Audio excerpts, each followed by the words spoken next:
Hello there. I wanted to share some of the thinking that I have. I frequently use journals and write in them, and this one was about listening to yourself. What does it mean, and how do you do it? Because I think that it can be one of the things that can give you the greatest insights of what's going on and what you need to do about it. And listening to myself was something that a counsellor or therapist has said to me over the years, that make sure you consider things and think about things and hear yourself and what your opinions are about. So kind of listening and hearing, if that makes sense, that you might be talking to yourself about something or considering something or mulling something over, but make sure you hear what your thoughts and views and preferences are. And it reminded me of that, is it the Hippocratic Oath, which is physician, heal thyself, or do no harm, at least. And when I was learning facilitation skills in with the Group Work Centre in Victoria with Glenn Oker, Ed McKinley and Sarah Norton, this was one of the things that they used to talk about, was first facilitate thyself. So I like that Victorian or Edwardian or Shakespearean take on it, not just listen to yourself, but listen to thyself. And you couldn't be expected to facilitate a group or lead a group unless you had got your own stuff together, unless you had got yourself ready and felt comfortable to do that work.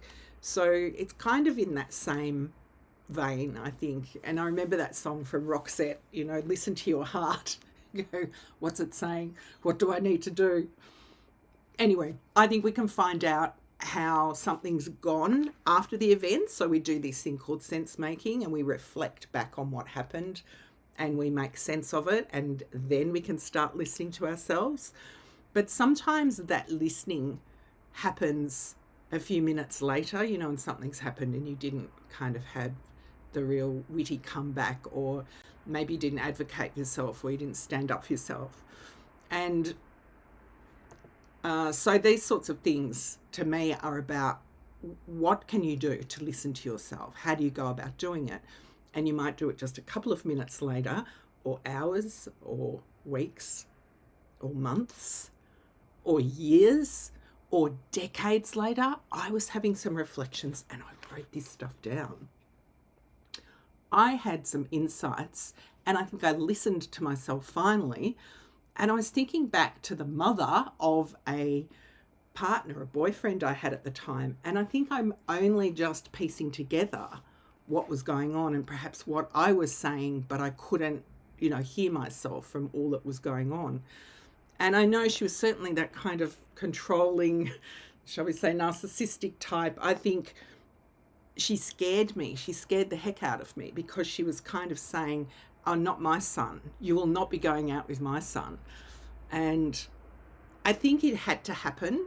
Like if I'd continued on or we'd sort of fought to be together, I wrote down here that I think that would have been a really unhappy life. It would have been awful. Despite loving him, I think I would have been excluded from the family, or we would have been excluded from the family. And I've since gone on to see that that did happen to him and future partners. So I think only now I'm sort of piecing some of that stuff together, but listening to myself about how things were then, maybe I wasn't hearing myself. Maybe things were going on and I didn't really take much notice of it. Also, I noticed like some of the groups that you might belong to, that sometimes things happen or things go on and you don't notice it. You might have a stirring inside you that something's going on or it's not quite right, but it takes you a long time to work out and make some decisions that, no, this is not for me. And there's one group that I was involved with, and I remember sort of trying to get out, trying to wrap up my membership of it. And so I wrote my note down here. I said, I tried to leave, but I was talked out of it. And I remember the day a phone call came from one of the organisers sort of promising greater things in the future. But I hadn't really listened to myself and advocated for myself in that moment. So I felt, drawn back in, or now I can see there was a manipulation or a coercion to come back in. And I noticed that at the time, but I didn't do anything about it. So given this topic about how do you listen to yourself in the moment, and what do you see and what do you notice. And I mentioned that this is a topic that's come up with my counsellor over many years. I'm a twice cancer survivor.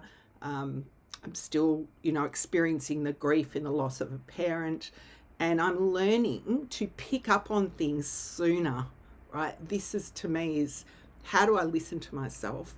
Is just, if the best I can do is just hear myself sooner than I did with the last thing, or with the last situation, or the last client, or the last project, if I can be tuned into myself about what I think is going on and how I feel about that and what I think I should do, if I can pick up on that sooner, yeah, to me, that is a win.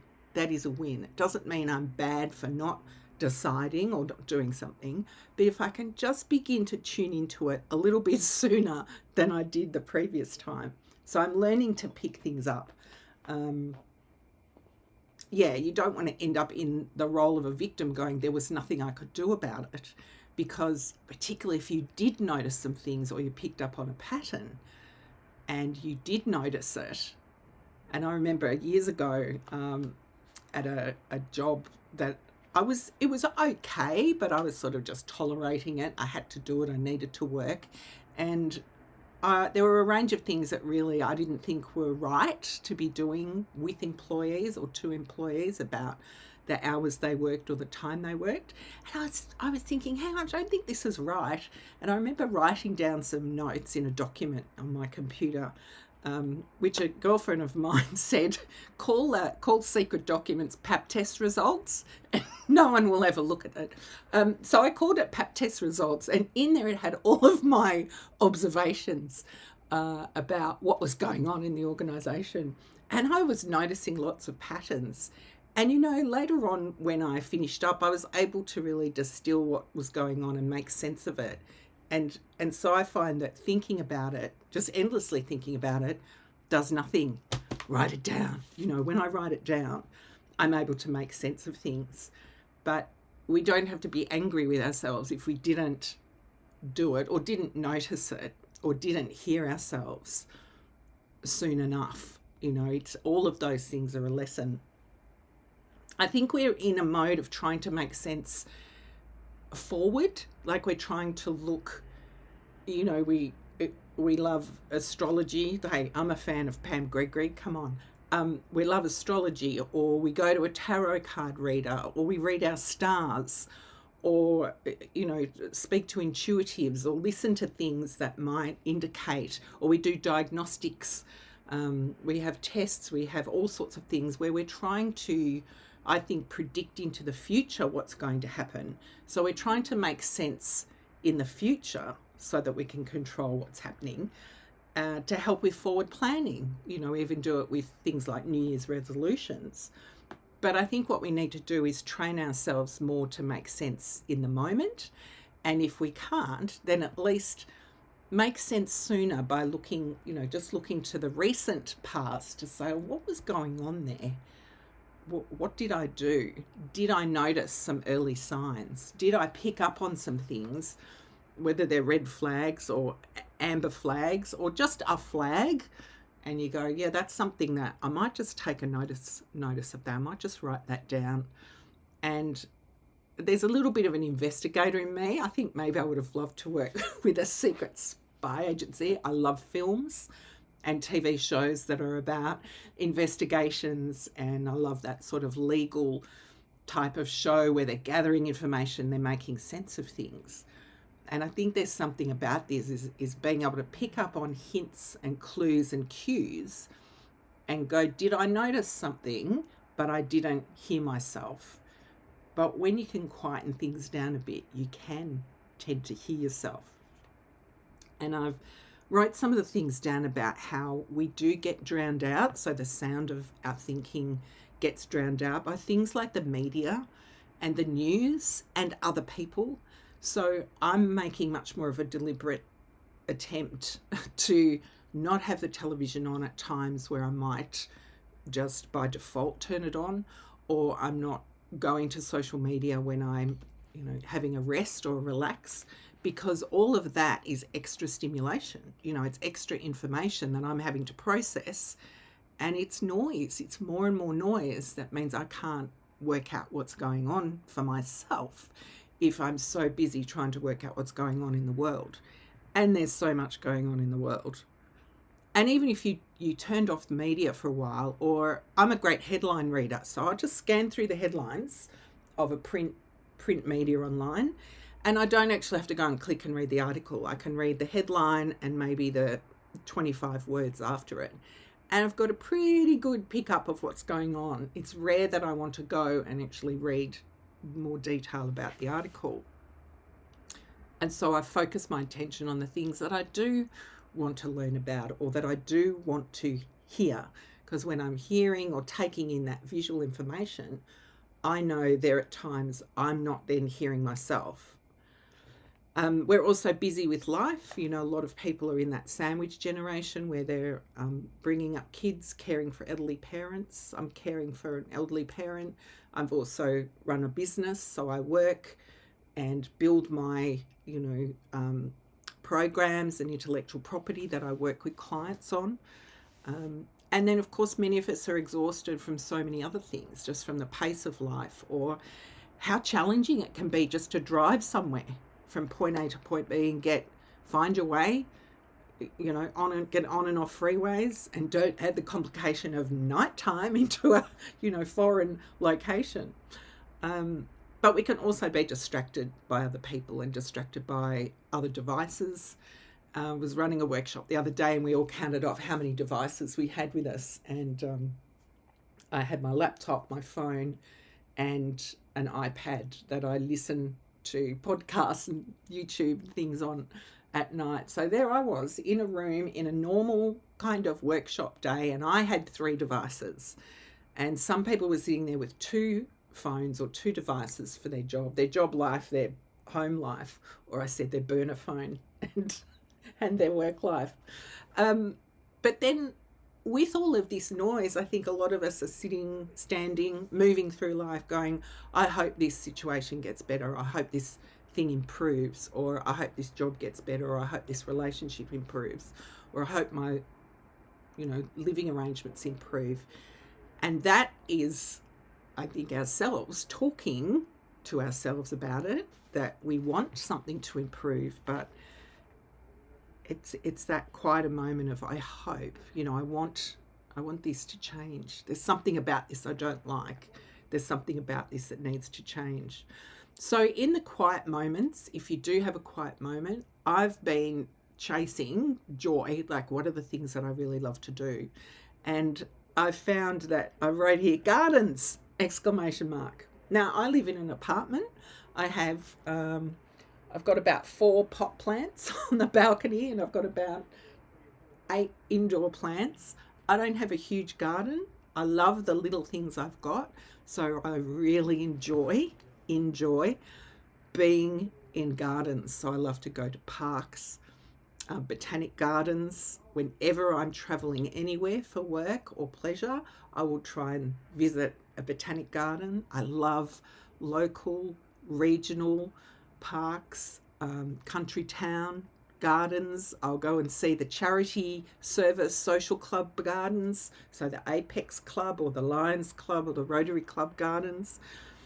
And so because I don't have a garden in the sense of the image we might create of a beautiful English country garden, I don't have that. So I really have to make do with what I have. And that is where I find joy. And curiously, when I am quiet, walking through, and I'll often be taking photos and framing, looking, zooming in at the plants and the flowers and the leaves and the light and the lawn, that's when I start hearing myself. I think, this is going on. That would be really good if you did that. Hey, here's an idea. So then I start hearing myself. I think, I need to write this down or jot it into an app.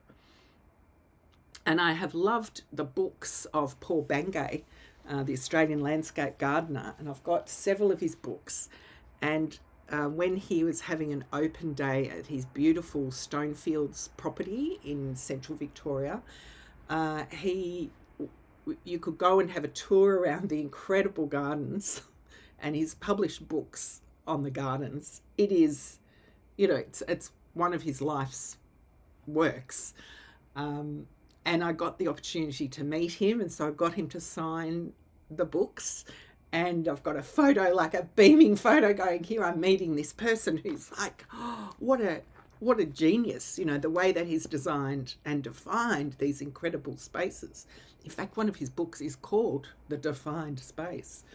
But for me, that brings me great joy. So to have been able to go and see that garden and then tour it and then meet him, they are things that, for me, replace the news and the media and other published things that are taking my time and energy and mean that I can't hear myself.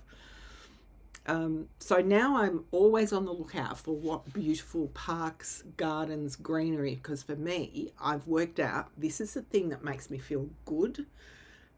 For you, it could be kayaking, walking by the lake, walking a dog, cooking, sitting with a cup of tea, reading a book, meditating. It could be anything at all. Anything that makes you feel like you can hear yourself, and it starts to quieten things down.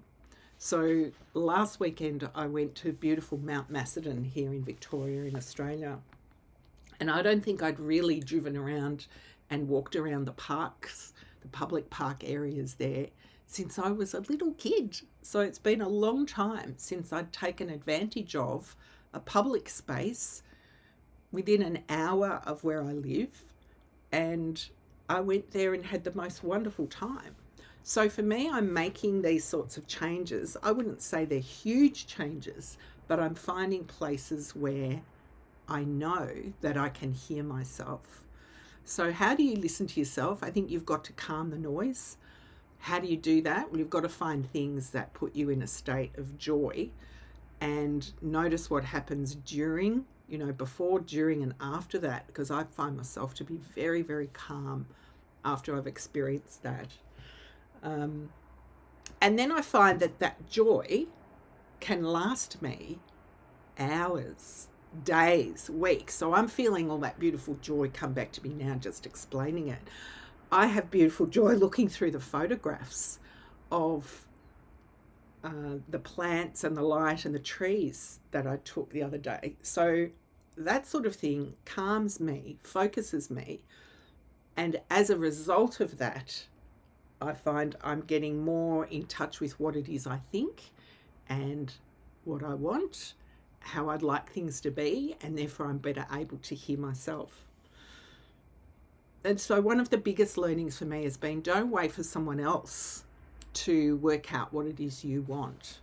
Don't wait for someone else, and almost don't listen to someone else, me included, tell you or create for you the experiences that they think you want in your life, because they'll be creating the things that they want. That doesn't mean the experiences aren't fantastic or that the opportunities aren't amazing. And an experience of that is my husband and I have done lots of remote area travel in Australia. So we've been into deserts and very outback and remote parts of the country, right? Full of nature, massive gardens. No wonder I loved it.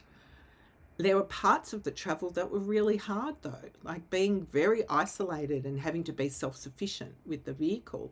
So some of that may have been more his interest than mine. But for me, it was the driving, and it was the in nature, and then just sitting, walking, bushwalks, sitting by a waterfall. That was making me feel peaceful and making me feel calm, and I was able to listen to myself. I was able to hear what it is I want. So I think we can make a little list of joy, of the things that do bring us joy. So of course I've got botanic gardens particularly, but I've put a few other things. I love pad thai, Thai noodle dish. I love ambient music, so not recognizable music. It's background music. There's some great channels on the streaming services. I love a peppermint tea. Um, I love looking at water. So I love looking at a lake or a pond or a dam or a waterfall or even rain. So those sorts of things to me, they're quite calming. It means I can tune out some of the other noise and start to hear myself, start to listen to myself. But if I find myself scrolling, to seek relief, and this is something I speak about at conferences, is on the topic of cognitive load, like how do you deal with information overload? And one of the things we often do is go to our device after an intense, say, meeting or conversation or end of day, and it's like, oh, I just want to relax. And we go to another source of information and we keep loading up. And that will not help you hear yourself. Generally, it may work if you're mindlessly scrolling and then you'll start thinking of things or hearing things. But I was asking myself when I would go to social media and I'd start scrolling, I would say, this is the talk to yourself, listen to yourself. I'd say, what are you here for, Lynne? What are you looking for? What are you here for? What are you looking for? And I would say it out loud to myself. What is it that you want by looking at this? And slowly I began answering myself. I wanted calm. I wanted inspiration. I wanted creativity. And I wrote down that I wanted to be lifted in mood. So maybe I felt a bit down. And so I went to the device looking for something to lift my mood. But all I was getting were things like advertisements, suggestions for other people to follow, relevant to my age, skincare suggestions, clothing suggestions and ads, and a bunch of medical remedies. And none of that to me was calming or inspiring. It wasn't creative, and it didn't lift my mood. In fact, it made me feel worse. And this is the sad cycle that our devices and the way they've been designed, and the apps on them, the way they've been designed, mean that we can't hear ourselves. We don't know what it is we want because we're constantly being, allowing all of that information in. And so what I've been realizing is, and the reason I can feel, a notebook full of stuff, full of notes and other things, so stickers. I love a sticker, and so I've been collecting different books and peeling the stickers off and sticking them on pages. So I made a pretend butterfly collector's page and a whole bunch of stickers that were about a circus. That was quite relaxing and therapeutic. And then I'm able to hear myself and hear what I think. But remind me to put a post-it note. Oh, there it is. There's my post-it note for this page where I called it, what does it mean to listen to thyself? And to me, this is the insight that can help you get more of what you want and make more of what you want happen. Not magically happen, but it's because you may not hear or may not know what it is you want.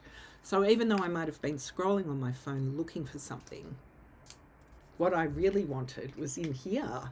It was in here. The ideas were in me. The answers were in me. So I made a note. There were 5 things I did. I do talk to myself.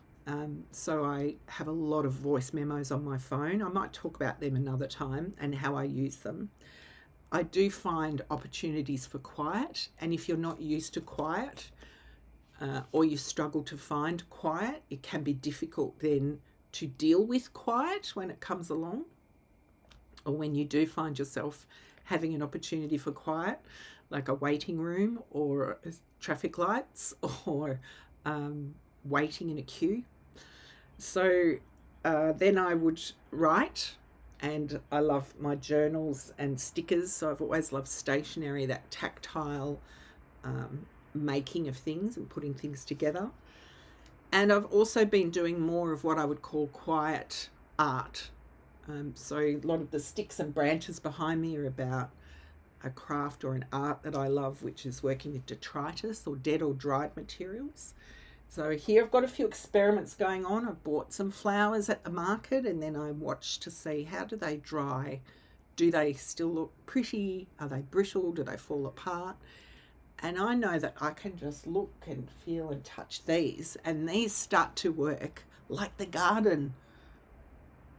If it's raining or stormy or I'm somewhere where there's not much garden or park, I know that I can look at or touch some sticks and branches and do really well. So that was talk to myself, find some quiet, write in my journal, or as I like to do, use some stickers in there as well. I do a quiet art or craft, whatever that is. I think that's why a lot of people love quilting, crocheting, knitting, gluing. I think that's why junk journaling is really enjoying a resurgence these years. And instead of the control of something like bullet journaling, it has to be done in this way. No, let it be however you want it to be. It's a wonderful meditation. And then for me, the fifth thing is find a garden, to even walk past it, look at a tree. And I'll talk more in the future about some of the aspects of art and gardens and nature and listening to ourselves and other aspects about creating the sort of world that we want to live in and we want to be a part of. To know that the answers or the things that you want to do are in here, are in us, but there's probably a lot of other noise going on that's stopping us from hearing that, and we might need to work at quietening down some of that noise. Don't doubt that I still have things, blah, lots of noise coming into life, and I have to find times and moments where I can have a quiet few minutes and maybe ask my phone to play a favourite piece of music or to play some of that ambient music. So I hope you'll take some time, moment, peace to listen to yourself and to hear yourself and listen to thyself so that you can hear what's going on, what it is you want. And to me, that's where the biggest insights can then lead to some of the biggest and best decisions that you'll make in your life. I'll see you next time.